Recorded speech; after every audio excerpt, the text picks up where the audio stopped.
एक रहा। एक ओंकार सतगुरु प्रसाद। श्री राग की वार महला चौथा। श्लोक का नाल।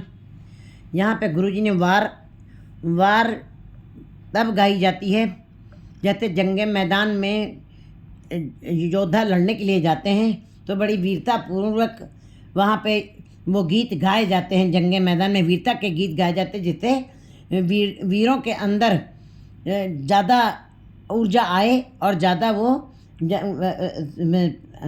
बड़े जोश के साथ वो जंगे मैदान में युद्ध करके जीत के आ सकें। इसी प्रकार अंदर गुरु जी ने शब्द के द्वारा अंदर आध्यात्मिक वीरता की बात भरने के लिए इस वार को उच्चारित किया है कि एक अंदर भी जंग हो रही है जो विकारों के साथ। उस जंग को जीतने के लिए भी इन वारों को गुरुजी ने बहुत ही वीरता के साथ, बड़ी उत्तेजना के साथ, बड़ी ही जोश के साथ इस वार को उच्चरित किया है श्री गुरु रामदास जी ने। तो कहते हैं कि श्री राग की वार महला चौथा। श्लोक का नाल है। श्लोक महला तीजा। गुरु अमरदास जी की ये बाणी है। रागां विच श्री राग है जे सच तरे प्यार। कहते हैं रागों में श्री राग तभी सफल कही जाएगी, तभी उत्तम कही जाएगी, तभी सिरमौर कही जाएगी। वो राग तभी सिरमौर होगा जब जीव सच के साथ प्यार करेगा। जब परमात्मा सच है और जब जीव उस परमात्मा सच्चे के साथ जब प्यार करेगा तभी श्री राग की उत्तमता पूरी हो सकती है, तभी उसको उत्तम कहा जा सकता है। सदा हर सच मन वसे निश्चल मत अपार। और सदा ही हरि के नाम के साथ उसका जुड़ाव हो जीव का, उसके मन में सच का निवास हो। सदा हर सच मन वसे, वो हरि सच है, सदा ही जीव के अंदर भी परमात्मा सच्चे का नाम मन में बसे और उसकी बुद्धि भी निश्चल स्थिर हो सके।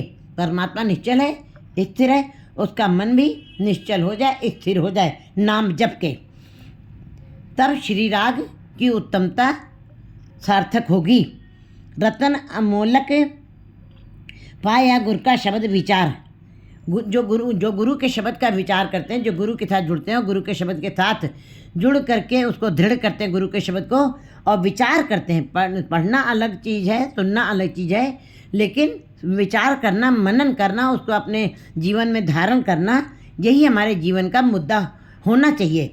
गुरु के शब्द के साथ जिन्होंने शब्द की कमाई की है और फिर विचार भी किया है, फिर उन्होंने ही रतन अमोलक पाया। उन्होंने परमात्मा के नाम के अमोलक रतन की प्राप्ति की है। बाकी सारा संसार ही नाम जप रहा है, धार्मिक पुस्तकें पढ़ रहा है, बड़े सारे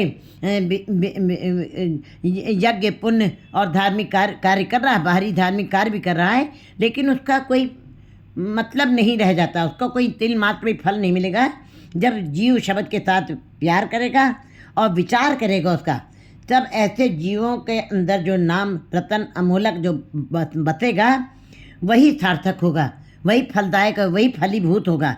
जीवा सच्ची, मन सच्चा शरीर का। फिर ऐसे जीवों की रसना पवित्र हो जाएगी, निर्मल हो जाएगी और स्वच्छ हो जाएगी। मन सच्चा और मन भी, क्योंकि शरीर को फिर भी निर्मल करना अलग बात है, लेकिन मन पवित्र हो जाना, मन निर्मल हो जाना, ये बहुत कठिन अवस्था है। लेकिन जिन्होंने गुरु के शब्द के साथ जुड़ करके नाम अमोलक को प्राप्त किया है, उनकी फिर जीवा भी सच्ची हो जाती है, मन भी सच्चा हो जाता है और सच्चा शरीर आकार, और ये शरीर का सारा आकार जो किला है सारा, ये भी बिल्कुल पवित्र हो जाता है, निर्मल हो जाता है। नानक सच्चे भाव ये कि सारी इंद्रियां नख से लेकर शिख तक वो निर्मल हो जाता है। निर्मल जन हुए तो निर्मल जन घाले। जब निर्मल हो गए तो निर्मल परमात्मा निर्मल है, तभी उसकी कमाई करने में जीव को निर्मलता ही मिलेगी और सफलता मिलेगी। नानक सच्चे सतगुरु सेविये सदा सच व्यापार। गुरु जी कहते हैं जो सतगुरु के साथ जुड़ करके गुरु के शब्द की कमाई करते हैं और उसी के साथ उसका सिमरन करते हैं, सदा सच्चा व्यापार, यही व्यापार सच्चा व्यापार है। गुरु के शब्द के साथ जो धार्मिक आपने आध्यात्मिक अध्ययन किया, विवेक बुद्धि प्राप्त की है, वही वही व्यापार सच्चा है। बाकी बाहर के संसारिक कार्य करते हुए, जो माया में रहते हुए जो आप कर्म करते हैं धार्मिक, वो सच्चे नहीं हैं, वो व्यापार निर्मल नहीं है, उसका आपको फल नहीं मिलेगा। महल्ला तीजा, होर बिरहा सब तात है, जब लग साहेब प्रीत ना होए। बाकी जितने भी संसार में रहते हुए, माया में रहते हुए हम धार्मिक कर्म करते हैं, वो जितना भी धार्मिक कर्म करते हैं वो सब धातु से जुड़े हैं, वो सब मायावी ही कहलाएंगे, वो आध्यात्मिक कर्म नहीं कहलाएंगे, सब मायावी कहलाएंगे जब लग साहेब प्रीत ना होए। फिर ऐसे में चाहे जितने भी हम धार्मिक कर्म कर लें संसार में रहते हुए, क्योंकि हमारी आंखों के आगे माया का पर्दा पड़ा है, तो जब ऐसे में परमात्मा से प्रीत कैसे हो सकती है? जब तक वो माया का पर्दा, संसार का पर्दा, आंखों के आगे से मोह माया का पर्दा नहीं हटेगा, विकारों का पर्दा नहीं हटेगा, सांसारिकता का पर्दा नहीं हटेगा, तब तक परमात्मा से प्रीत नहीं हो सकती, क्योंकि उस पर्दे ने परमात्मा के दर्शन नहीं करने देने हैं। ये मन माया मोया वेखण सुनन न होए। ये मन माया के अंदर मोया हुआ, उसी के अंदर फंसा हुआ, उसी के अंदर बिंधा हुआ है। जब माया का पर्दा पड़ा है, अहंकार का पर्दा पड़ा है और विकारों का पर्दा आंखों के आगे पड़ता हुआ, मोटी मोटी पट्टियाँ विकारों की आंखों के आगे पड़ी हुई हैं, तो जब जीव उसी के अंदर फंसा है, जकड़ा पड़ा है, वेखण सुनना, तब वो न देख सकता है परमात्मा को और न अच्छे स्पष्ट तरीके से परमात्मा को की बात को सुन सकता है। सह देखे बिन प्रीत न उपजे, अंधा क्या करे। और परमात्मा को देखे बगैर प्रीत नहीं पैदा हो सकती है। प्रीत तभी पैदा होती है जब सामने वाला सामने बैठा हो। स्त्री सामने बैठी है, पुरुष नहीं है, प्रीत कभी नहीं हो सकती। पुरुष बैठा है, स्त्री नहीं बैठी है, प्रीत नहीं हो सकती। दोनों सामने बैठे हो, दोनों के अंदर जागृत, दोनों के अंदर आकांक्षा हो मिलने की, तब वो प्रीत होती है। और प्रीत सदा जागरण में होती है, सुषुप्ता अवस्था में कभी नहीं होती है। तो गुरु जी बता रहे हैं, जब जीव माया में सोया हुआ है, माया में मोहा हुआ है, ना वो परमात्मा की अच्छी सारी बातें देख सकता है, ना परमात्मा के दर्शन कर सकता है, और ना उनकी बातों को पर सुन सकता है। और चाहे देखे प्रीत न जाए। और जब तक परमात्मा पति के दर्शन आपने नहीं किए हैं, तब तक प्रीत पैदा होने का कोई प्रश्न नहीं पैदा होता है। प्रीत पैदा ही नहीं हो सकता। अंधा क्या करे। और जिनकी आंखों के आगे मायावी पर्दे पड़े हुए, मोटे मोटे पट्टियाँ बंधी पड़ी हैं, वो ऐसे जीव आंखें होते हुए, संसारिक आंखें होते हुए भी निरंकार की आंख नहीं खुली है, तब वो कहते वो क्या कर सकते हैं? वो कुछ भी नहीं कर सकते हैं। वो व्यर्थ में उनका जीवन चला जाएगा।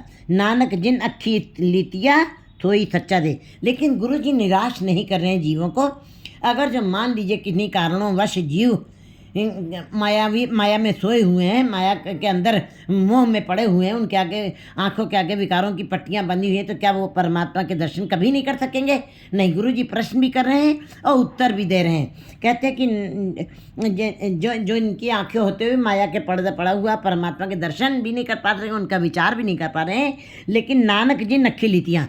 गुरु जी कहते हैं जिस परमात्मा ने वो मायावी आंखें जीव को दी थी, वही इन आंखों को ले भी सकता है। भाव ये है कि माया में वो सोए हुए जीवों को परमात्मा की अगर जो कृपा हो जाए तो वो अपने नाम के साथ लगा भी सकता है, वो जगा भी सकता है। माया में सोए हुए जीवों को जगा करके अपने साथ लगा भी सकता है। और परमात्मा चाहे तो अपने दर से लगे हुए जीवों के अंदर अगर जो उनके अंदर अहंकार का भाव पैदा हो गया है, तो वो उनके अंदर से उनको अपने से दूर भी कर सकता है। ये उसकी अपनी मर्जी है। परमात्मा गुरु जी निराश नहीं कर रहे हैं बाणी में। नानक जी नक्खी लीतियाँ। गुरु जी कहते हैं जिन्होंने तुम्हारी ये मायावी आँखें, माया की आँखें, माया के कारण तुम्हारी असली आँखें, निरंकार वाली आँख, विवेक वाली आँख नहीं खोली है, वो तुम्हारी आँखें दे भी सकता है, विवेक वाली बुद्धि तुम्हारे अंदर दे भी सकता है। सोई सच्चा दे।